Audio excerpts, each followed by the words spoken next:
Hey, what's going on, guys? This is Mage, And this is Cechi so. and we are bringing you Game 3 of what has proved to be a pretty epic match so far.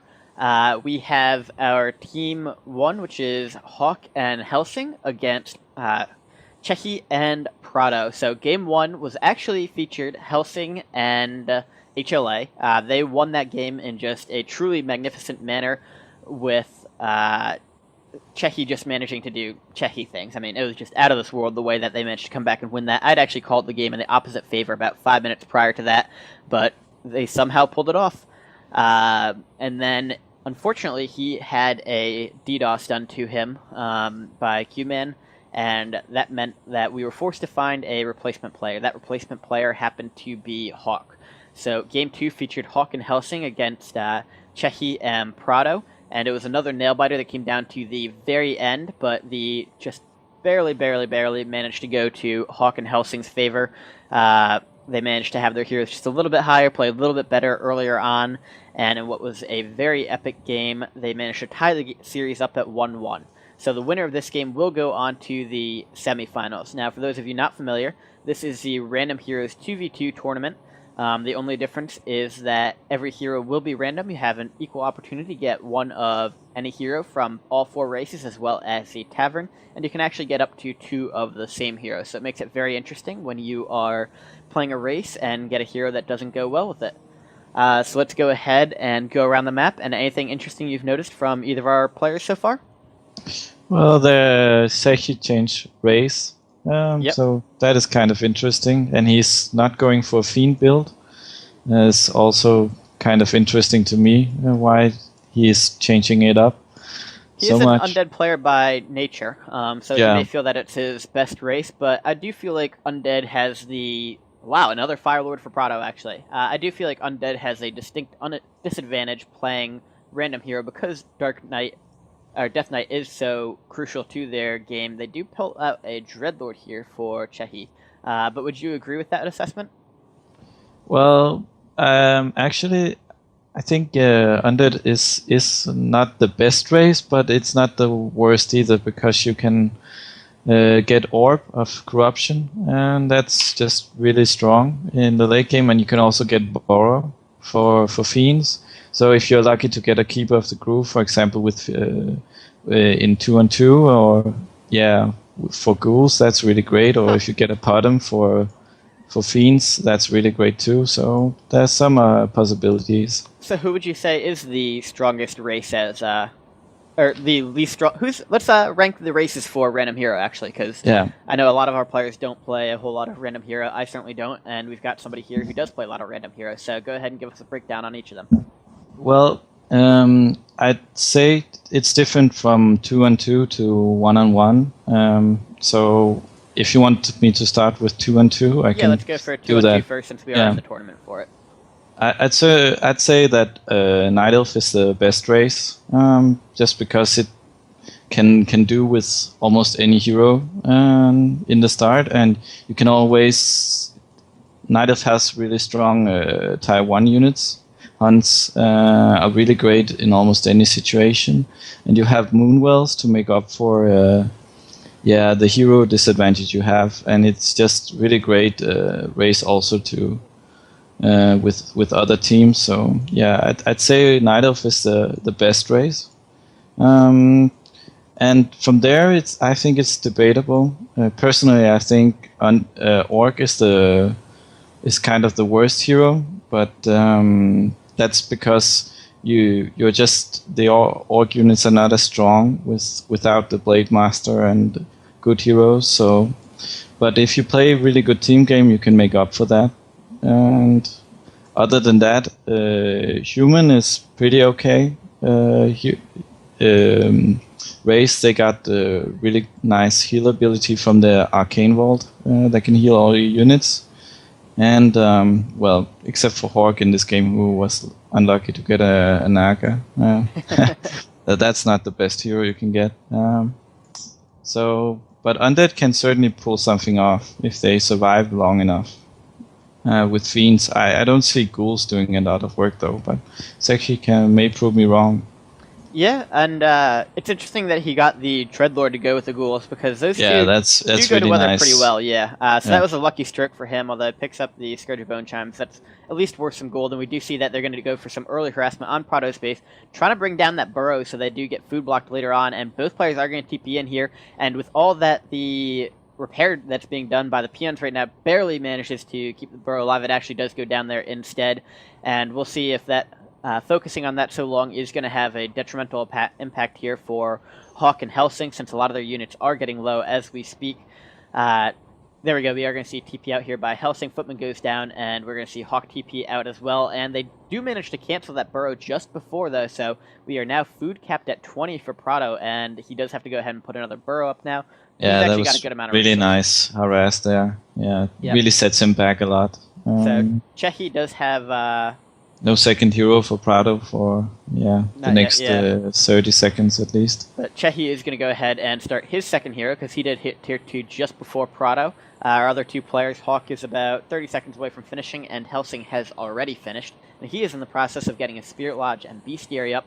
He has 3 burrows with the 4th going up, just so he doesn't have to worry about the counter harassment here. But we do not have TPs on either player, and Cechi is going to go ahead and harass right back at them and try and take down Hawk's Arcane Vault. They're in the middle of creeping, and this is a really inconvenient time for Hawk to be doing damage to him. If he can manage to bring down several of these militia and peasants, then that may prove to be detrimental late game for him. On the other hand, Prado looks like he's just going to try and hit level 3 on that Fire Lord, and we do see the surround go off here for the Naga Sea Witch, but will it be enough to keep it up? We do see Forked Lightning go off there, and it looks like Hawk is going to lose his Naga Sea Witch right now, so nice job by Cechi to manage to take it down, and he is 1 kill away from getting level 3 on the Dreadlord. He is going to back off because he lost most of his ghouls in that fight, but I think you got to consider that completely worth it if you're in Cechi's position right now. Yeah, definitely. And the Dreadlord is such a nice hero in the early game to kill heroes with sleep. Also later, you can use it. Yeah, no, I mean, it just really efficiently. It meshed really well with the ghoul choice, and let's see what his second hero is. He got a Warden as well, so that's a great combination, actually. I like that a lot, and we can see that Hawk actually has managed to trap his rifleman in here, which makes me feel a lot better about my game, because that happens to me all the time, so I'm glad to know that the best players in the world still do that occasionally as well. Yeah, I'm not sure why Hawk is doing that. He's such a good player, you know. He just flag them, you know. Yep. So Prado has level 3 on his Fire Lord, and he got a Crypt Lord as the second hero. Oh, God. So Prado not having a whole lot of luck with this, and we do see that the Warden popped an invisibility potion. It's going to come in here and do some harassment damage.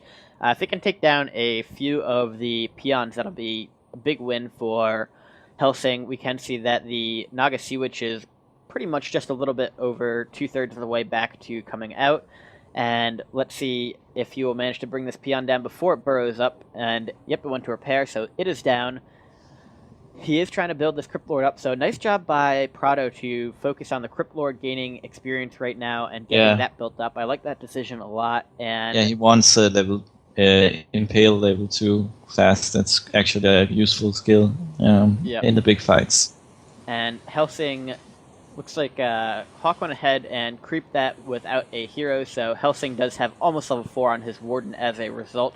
Robe of Magi +6, nice item to go on the Naga Sea Witch. The other big detriment here of losing his Naga Sea Witch early on is now Hawk is going to be well behind in getting his second hero, and we're seeing both teams do a lot of creeping on this map. So he's going to be well behind on hero levels for his second hero as well. Cechi and Prado doing a very nice job early on, and if it weren't for the fact that Prado had such crappy heroes, I think that he would have a distinct advantage right now.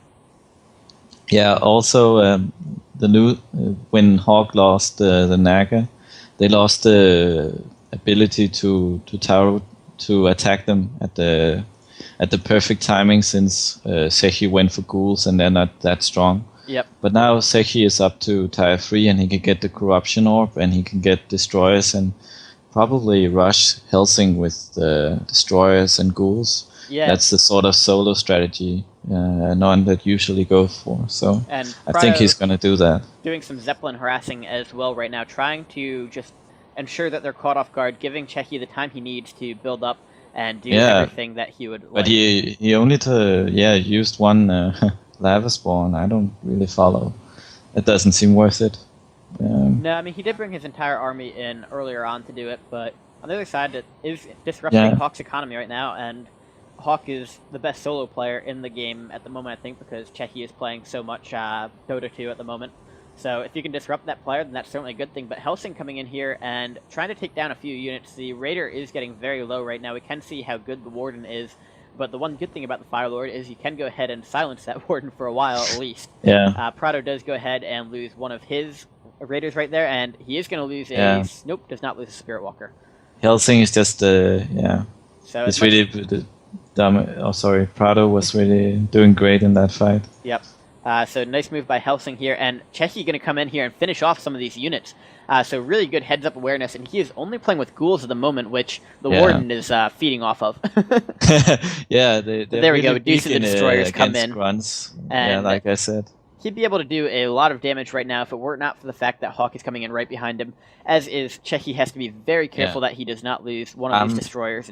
Really not sure what Cechi is doing here. Yeah, he's going to TP up and loses losing that Destroyer. Units left and right, and that's a big lost loss. his old army. Yeah.